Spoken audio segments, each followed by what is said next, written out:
Hey guys, what's going on? Jebb here, bringing you another cryptocurrency video. In today's video, I'm going to be going over the top 3 technical indicators that I believe can make you, me, and that really stupid person you know that's trying to buy Bitcoin and doesn't even know how to send it to his wallet, millionaires in the year 2018. But before we do that, please leave a like on the video if you thought my joke was funny, so that means you're probably going to leave a dislike.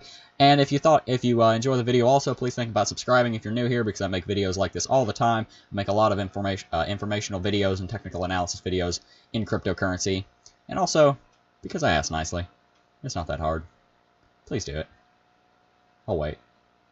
Anyway, let's get into these 3 technical indicators that I was talking about. The 3 that I'm going to be going over today are the trend line, RSI, and MACD. If you're new to cryptocurrencies, these are very, very, very powerful and very informative tools in the space of cryptocurrency. And if you're not new here, I'll probably be going over some things that you might not know, so you might want to stick around. Yeah, it's up to you, though. But anyway, I'm going to be starting with the trend line. All these lines you see on my chart here that are not, this line is not a trend line. This blue line, I don't know, I'm colorblind. This line right here is not a trend line. But these lines, this line, that line, that line, and that line are trend lines, and each one of those trend lines means something.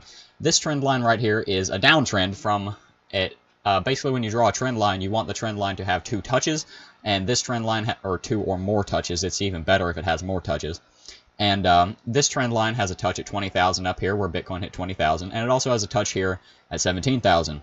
It just kind of lets you visualize that the market is trending downward.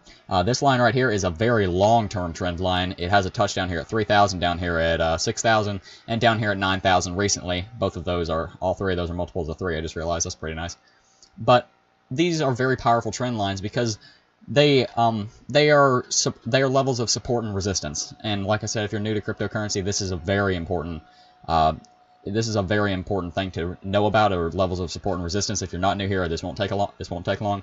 Resistance is this top line. Support is this bottom line. Resistance is a level that is hard for a cryptocurrency to get above, and support is a level that is hard for cryptocurrency to get below. So this line up here, this downtrend, is a level of resistance because it's hard for the market to get above this. As you can see, we haven't been able to get above this line ever. Levels of support would be this line down here, which is very hard for the market to get below this line, because when the market goes close to one of these lines, people are going to buy or sell to bounce the market off of those lines. And this line right here is an uptrend that we broke through. As you can see, I wanted to draw this line, even though it's not relevant anymore, to show you the power of these trend lines. If we go in here to the hour chart, I want you to look at this trend line right here that we had. Let me zoom in a little bit more so you can actually see. This trend line had a touch here, a touch here. Actually, if I move this a little bit, look a little bit better, yeah. So this trend line had a touch here, a touch here, a touch here, here, and here. It had 5 touches before it eventually broke below this trend line.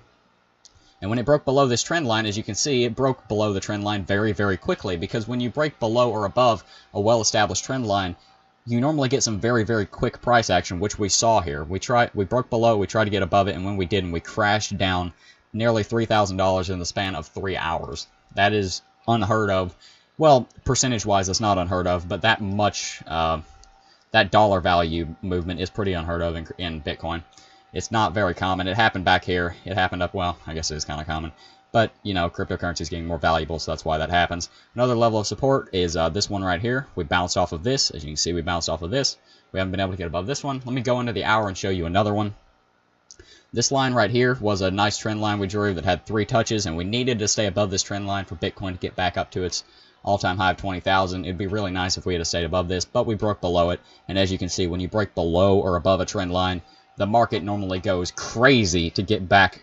It normally goes really, really far above or below that trend line, and that's kind of what happened here. We had a lot of price action in the span of about an hour. After a little while, it seems we're coming back up here, and we're hitting our head against this.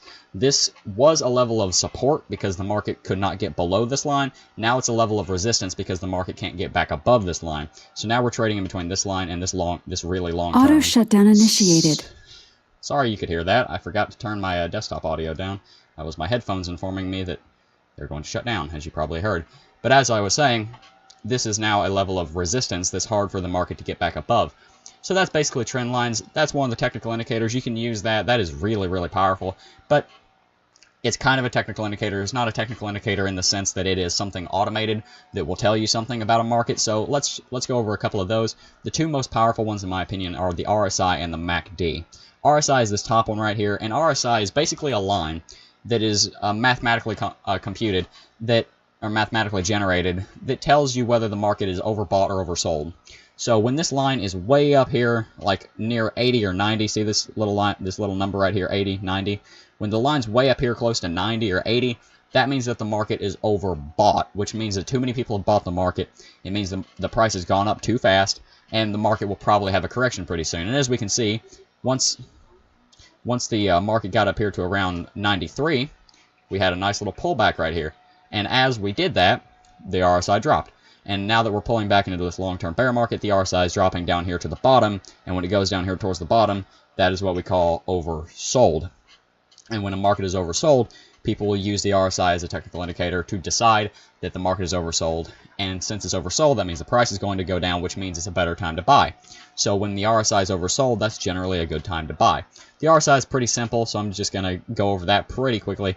The 70 and 30, that's normally normal trading range.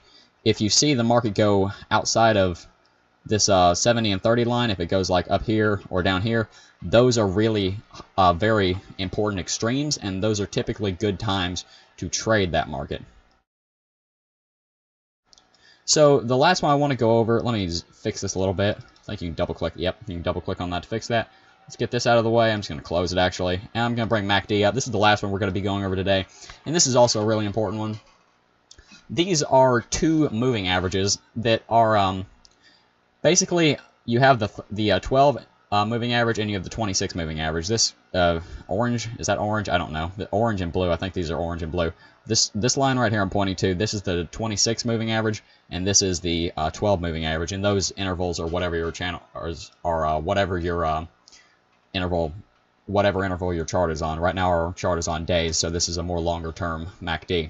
So with MACD, it's kind of a similar thing to RSI. When this chart gets way up here, like really far away from zero to the positive side, that means that the market is probably a little bit overbought.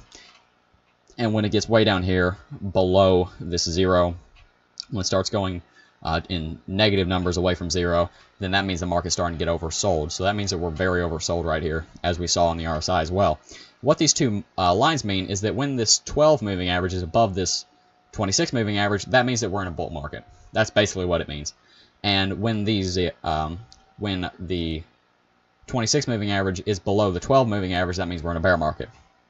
So more or less what you want to be doing is you want to be buying and selling at crosses. So whenever you see a cross, that's normally a good time to buy or sell. So as we saw a bearish cross here, when the 12 crosses the 26 and the 12 was initially above, that means that the market is about to go into a bear market. And as we can see, if we draw a line, can we get a vertical line here? Yeah. As we can see, this line right here, if we go up here, that was when the bear market started. We pull that over just a little bit so it's more accurate. Yeah. So that's when the bear market started. So you would have wanted to sell here, or even a couple days before when you saw these lines starting to get closer together. And across here, now this was kind of a cop-out, but this cross right here was showing that we were going to go back into a bull market for a little while. So a lot of people would have started buying like right around here on the MACD, and they might have used the MACD to say, oh, well, hey, we're really low here, and it looks like we're about to become bullish again and go into another bull market. Some other technical indicators like this W formation could have told them that we were going to go into a bull market, and the MACD would have helped them decide that.